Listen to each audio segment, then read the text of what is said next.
Atenção, futuros defensores e defensoras da União. Começando agora nosso briefing de missão sobre um tópico, olha, simplesmente decisivo para a aprovação: ação penal. Vamos juntos dominar esse campo? Certo. Na nossa pauta de hoje, os dossiês da missão.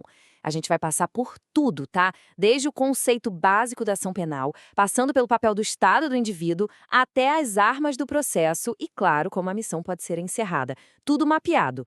Beleza, vamos abrir o primeiro dossiê. É aqui que a gente estabelece as regras de engajamento, sabe?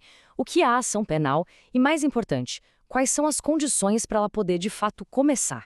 Então, o que é a ação penal? Pensa nela como a ignição. É o direito, um direito público, subjetivo, de bater na porta do judiciário e falar: olha, Estado juiz, tem um caso aqui que precisa da aplicação da lei penal. É o que faz a roda do processo criminal começar a girar. Mas calma lá. Antes de sair acusando, existe um checklist. São as famosas condições da ação. 3 requisitos essenciais que têm que estar presentes, senão, nada feito. Pensa num checklist de pré-voo. Possibilidade jurídica do pedido, interesse de agir e legitimidade das partes. Sem isso, o avião nem sai do chão. E aqui, ó, alerta máximo para a prova da DPU. Faltou uma dessas 3 condições? O que acontece? Rejeição da peça acusatória. Tá lá no artigo 395, inciso 2º do CPP. O juiz nem entra no mérito, ele barra na entrada. A missão é abortada antes mesmo de começar. Simples assim. E junto com essas condições, a gente tem outra coisa fundamental: a justa causa. O que é isso? É um mínimo de prova que se precisa para começar a conversa. É o lastro probatório mínimo. Basicamente, são necessárias 2 coisas: a prova de que um crime aconteceu, a materialidade, e indícios de quem foi o autor. Sem isso, a acusação é vazia, é leviana. A justa causa é o filtro para evitar que o processo penal seja usado de forma irresponsável. Certo, entendido o básico, vamos para o nosso segundo dossiê. Agora a gente vai falar do principal jogador nesse campo de batalha: o Estado, atuando através do seu braço acusatório, o Ministério Público. Olha, a regra é clara, está na Constituição, artigo 129. A titularidade da ação penal pública é exclusiva do Ministério Público. É o MP que comanda essa frente, ele é o que a gente chama de dominus litis, ou seja, o dono da lide. Ninguém mais pode propor uma ação penal pública. Ok, mas o MP pode sair agindo sempre que quiser? Bom, aí a coisa se divide em 2. A regra geral é a ação pública incondicionada. O que significa isso? O MP ficou sabendo do crime, ele age. Ponto. Não precisa de autorização de ninguém. Mas tem a exceção, que é a ação pública condicionada. Aqui, o MP precisa de uma luz verde, uma autorização para poder agir. E que luz verde é essa? São as chamadas condições de procedibilidade. Basicamente, são 2: a representação do ofendido ou, em casos mais raros, a requisição do ministro da Justiça. Pensa nelas como chaves, sabe? Sem a chave certa, a porta da ação penal não abre para o MP. E falando em representação do ofendido, aqui tem um ponto que despenca em prova: o prazo. Anota aí, 6 meses. Esse é o tempo que a vítima tem para oferecer a representação, contados do dia em que ela descobre quem é o autor do crime. E atenção, pessoal, esse prazo é decadencial. O que isso quer dizer? Que ele é fatal. Não suspende, não interrompe. Perdeu o prazo, já era. O direito de representar morre e, com ele, a punibilidade do agente. Ok, mas e se a vítima se arrepender? Fez a representação e depois pensou melhor. Ela pode voltar atrás? A representação é retratável? A resposta é sim. É possível se retratar. Mas tem um limite, um ponto de não retorno. E qual é esse momento? É o recebimento da denúncia pelo juiz. Até o juiz dizer: ok, recebo essa denúncia, a vítima pode voltar atrás. Depois que o juiz recebeu, aí já era. A ação se torna pública e o processo segue, independentemente da vontade dela. E falando em vontade da vítima, olha essa súmula do STJ a 542. Isso aqui é ouro para a prova da DPU. Ela diz com todas as letras: crime de lesão corporal, mesmo que leve, no contexto de violência doméstica contra a mulher. A ação penal é pública incondicionada. Não importa se a vítima quer representar ou não, o Estado tem o dever de agir. É uma proteção reforçada. E ponto final. Agora, voltando para outra condição, a requisição do ministro da Justiça, percebam as diferenças gritantes em relação à representação. Primeiro, não tem prazo de decadência. Segundo, é irretratável. Uma vez feita, não tem volta. E terceiro, e talvez o mais importante, ela não vincula o MP. O ministro pode requisitar, mas o promotor ainda vai analisar se há justa causa. Se ele achar que não, ele não denuncia. A palavra final é do MP. Muito bem, fechamos a ação penal pública. Vamos agora para o nosso terceiro dossiê e mudar o foco. E se o protagonista da ação não for o Estado, mas o próprio indivíduo? Vamos falar da ação penal privada.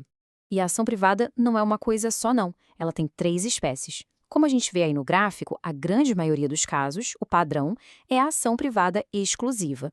Depois, temos uma fatia importante, que é a subsidiária da pública. E, por fim, uma lasquinha bem pequena, quase um caso de museu, que é a personalíssima. Começando pela regra, a ação privada exclusiva. O nome já diz tudo, né? O direito de processar é exclusivo da vítima ou de seu representante legal. A vítima aqui ganha o nome de querelante e o réu é o querelado. É o caso clássico dos crimes contra a honra, calúnia, difamação, injúria.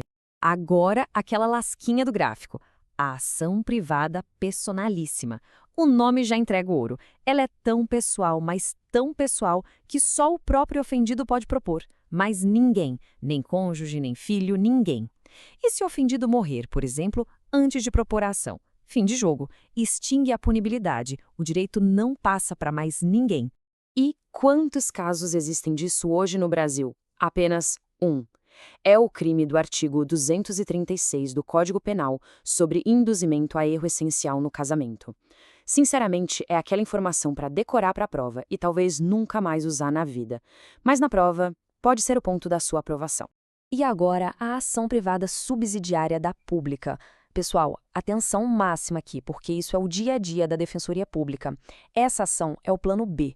Ela acontece quando o MP, que deveria agir, fica inerte. Ele simplesmente não oferece a denúncia no prazo que a lei dá. O que acontece? A vítima pode assumir o lugar do MP e ela mesma propor a ação. É um mecanismo para evitar que a inércia do Estado gere impunidade. É fundamental. Ok, já vimos quem age. Agora vamos ver como se age. Quais são as armas, as peças que iniciam o combate processual? Vamos falar de denúncia e queixa-crime. Aqui não tem mistério, é uma divisão bem clara. Ação penal pública, a peça é a denúncia, oferecida por quem? Pelo titular, o Ministério Público. Ação penal privada, a peça se chama queixa-crime e é oferecida por quem? Pelo ofendido, que a gente já aprendeu que se chama querelante. E quando essa peça, seja a denúncia ou a queixa, chega na mão do juiz, ele faz uma primeira triagem, um filtro. É o que diz o artigo 395 do CPP. O juiz vai checar 3 coisas: se a peça é inepta, ou seja, mal feita, se falta alguma condição da ação ou pressuposto processual, que a gente já viu lá no começo, ou se falta justa causa. Se der cheque negativo em qualquer um desses itens, o juiz rejeita a peça de cara.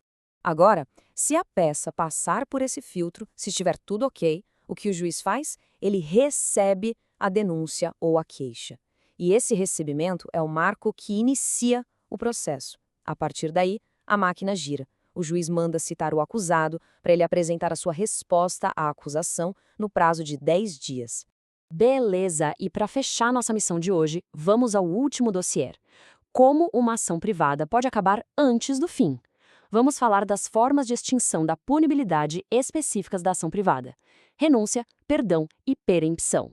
Aqui, o ponto-chave é o timing. Olha a diferença. A renúncia acontece antes de a ação começar. A vítima simplesmente abre mão de seu direito de processar. É um ato unilateral, não precisa de concordância de ninguém.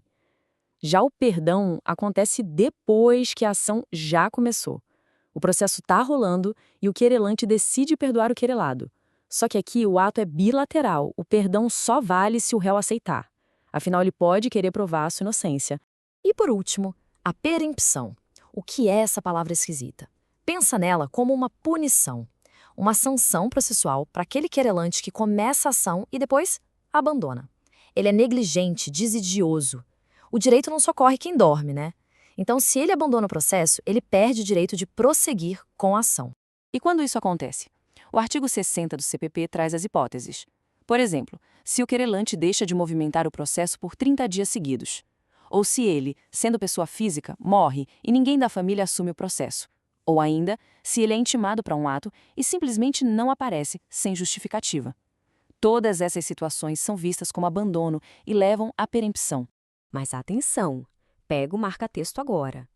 Essa punição à perempção não se aplica na ação penal privada subsidiária da pública. Por quê? Porque ali o interesse principal ainda é público. Se a vítima que tomou a frente ficar inerte, o que acontece? O processo não morre. O Ministério Público simplesmente retoma o seu lugar de titular da ação e toca o barco. Percebem? Dominar a ação penal não é só decorar artigo, é entender a estratégia, é saber quando atacar, quando recuar, quem tem a arma certa para cada momento do processo. Entender isso é a grande vantagem tática na prova da DPU. E olha, esse nosso aprofundamento de hoje foi uma sugestão lá do pessoal do perfil @oconcurseiro-de-fé. Eles são uma comunidade que está sempre na missão de apoiar quem estuda para concurso com material gratuito e de primeira. Então, valeu pela dica! As informações que a gente reuniu aqui foram baseadas em fontes de referência para concursos. Agora, é com quem está aí do outro lado. Estudar, revisar e se preparar. Missão cumprida por hoje.